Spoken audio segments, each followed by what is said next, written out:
पिछले 10 वर्षों से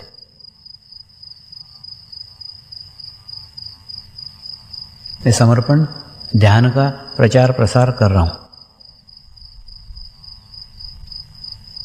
लेकिन उस ध्यान को आपने शारीरिक स्तर के ऊपर ग्रहण किया है। आवश्यकता है आत्मिक स्तर पे ग्रहण करने की। तो आत्मिक स्तर पे ग्रहण करने के लिए आवश्यक है अपने आप को जानने की, अपने आप को पहचानने की। कुछ नहीं, ध्यान करने के थोड़ी देर पूर्व एकांत में जाकर बैठो और अपने आप को जानने का प्रयास करो, अपने आप को पहचानने का प्रयास करो। आप अपने आप से ही प्रश्न पूछो,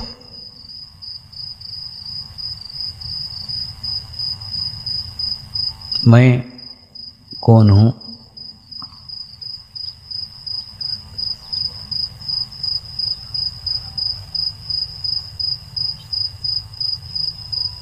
मैं कौन हूं?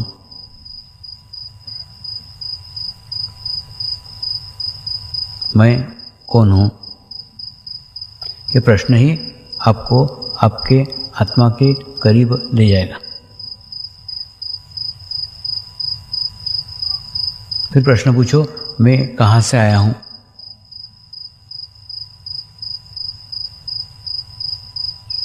मैं कहाँ से आया हूं?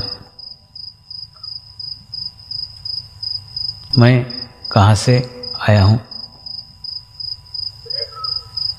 और तीसरा प्रश्न करो, मुझे कहाँ जाना है?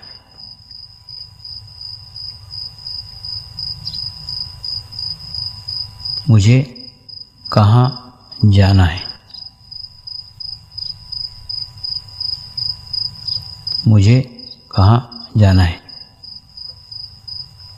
ये 3 प्रश्न आप जैसे बार बार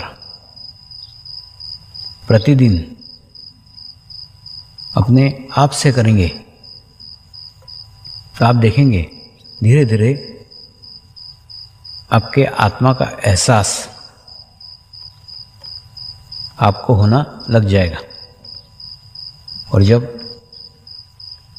आत्मा का एहसास होना लग जाएगा, जब आप अपने आप को आत्मा महसूस करेंगे, तो इसी समाज में रहते हुए, इसी संसार में रहते हुए,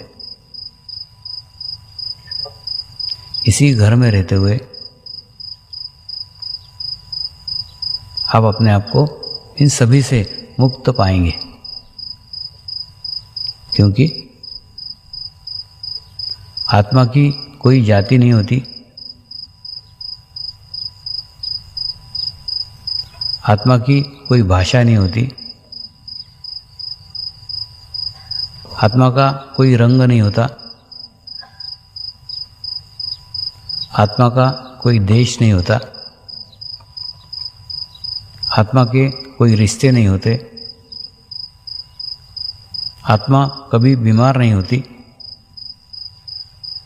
आत्मा कभी समस्याग्रस्त नहीं होती। ये सारे झमेले, ये सारी समस्याएं आपके शरीर की है। एक बार आप आपके आपको आत्मा का बोध करा लो, आत्म बोध करा लो, तो फिर मैं क्या कहना चाहता हूं, मैं क्या बता रहा हूं, वो आपको आपके आत्मा से ही पता चल जाएगा। फिर बाहर पूछने की, बाहर जाने की, बाहर पढ़ने की कोई आवश्यकता ही नहीं। माध्यम ने आपको आके कोई थप्पड़ मार के जगाया नहीं है, हिला करके जगाया नहीं है। माध्यम ने आपके आत्मा को जगाया है। यानी माध्यम का संबंध आपके आत्मा के साथ है। तो जैसे ही आपका अपना संबंध आत्मा के साथ हो जाता है तो आपको सारा ज्ञान आपके भीतर से ही मिलना चालू हो जाता है। जिस प्रकार से सूर्य कभी किसी का एक का नहीं होता, ठीक उसी प्रकार से सूर्य का प्रकाश भी, सूर्य की ऊर्जा भी किसी एक के लिए नहीं होती।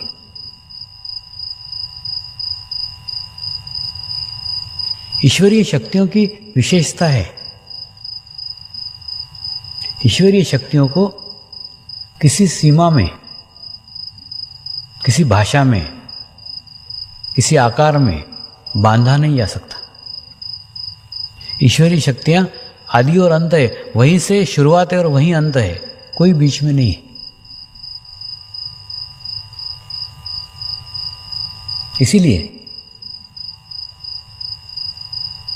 सबको एक सा प्राप्त हुआ है, एक जैसा प्राप्त हुआ है, किसी को कम या किसी को ज्यादा नहीं है, हो ही नहीं सकता। इस प्रकार से कई लोग ऊर्जा को संग्रह करके, ऊर्जा को एकत्र करके सोलर कुकर बनाते हैं, लाइट बनाते हैं, यानी सोलर एनर्जी को एकत्र करके उसको इस्तेमाल करते हैं, उसको यूज करते हैं। और कई लोग उस ऊर्जा को नष्ट होने देते, उसको संग्रह नहीं करते। तो किसी ने संग्रह की तो सूर्य खुश होगा क्या, और किसी ने संग्रह नहीं की तो सूर्य नाराज होगा क्या? नहीं, उसका स्वभाव है ऊर्जा देना, शक्तियां देना। कोई ग्रहण करे उसकी मर्जी, कोई ग्रहण न करे उसकी मर्जी, लेकिन सूर्य की अपनी एक सीमा है, उस सीमाओं से बाहर जाकर वो कुछ नहीं कर सकता। ठीक उसी प्रकार से माध्यम की भी अपनी एक सीमा है, उसके बाहर जाके वो कुछ नहीं कर सकता, क्योंकि वो केवल माध्यम है, सेतु है, मध्य है।